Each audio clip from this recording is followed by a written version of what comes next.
сондай колония кезімізде бізге зорлық зомбылықпен енгізді ғой осы орыс тілін. Біздің алфавит негізі араб тілінде болған ғой, төте жазу болған бізде. О жағын білесіз бе сіз? Кейін кириллицаға ауысты, латиницаға ауысты, одан кейін кириллицаға ауысты біздің алфавитіміз. Бізге зорлық зомбылықпен үйретті бұл орыс тілін. Өйткені ол кезде орыс тілін білмесең, күн көре алмай қалатынсың сен. Ешқай жерге жұмыс қалмады. Дұрыс па? Сондай болды ғой оқиғалар. Союз кезінде болды. Ал сіз қазір айтасыз, ешкімді заставлять етуге болмайды, зорлық зомбылық. Біз ешкімді заставлять етпейміз, бірақ соған мұқтаж ету керек қой. Мысалға, қазақ тілін білмейсің ба, мемлекеттік қызметке алмау керек жұмысқа. Емтихан тапсыруың керексің. Сондай тәртіп орнату керек, түсінесіз ба? Сол кезде тіл дамиды. Бізге солай енгізді ғой тілді. Түсініп отырсыз ба? Иә. Мүмкін біреу кірем дейді ғой.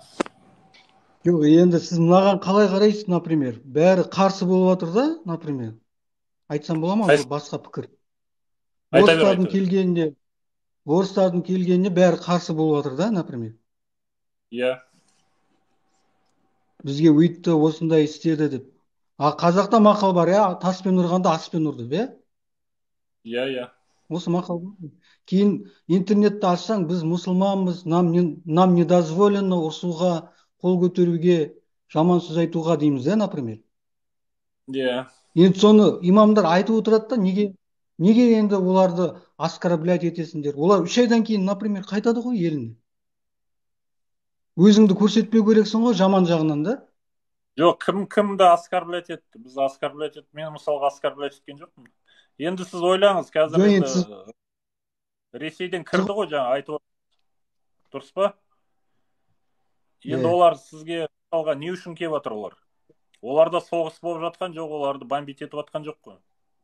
Олар босқында емес, босқынды беженец дейді. Беженец дейтін статуста жоқ оларда. Сізге кіріп жатқанның бәрі кілең ер адамдар, неден әскери қызметтен жалтарып, мұнда бері қарай қашып келіп жатқан ер адамдар бәрі кілең. Бұлар келгелі бері сіздің пәтеріңіздің бағасы 3-4 есе қымбаттады. Сіз байқадыңыз ба?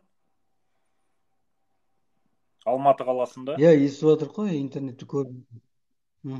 Солар келгелі бері сұраныс пайда болды пәтерге, гостиницаларға, қонақ үйлерге, пәтерлерге. Сол себепті баға өсіп кетті. Содан бері қазір қазақтардың өздерін пәтерден қуалап шығып жатыр. Қуалап жаңағы Ресей азаматтарын алып жатыр. Өйткені олар ақшамен келеді, олардың ақшалары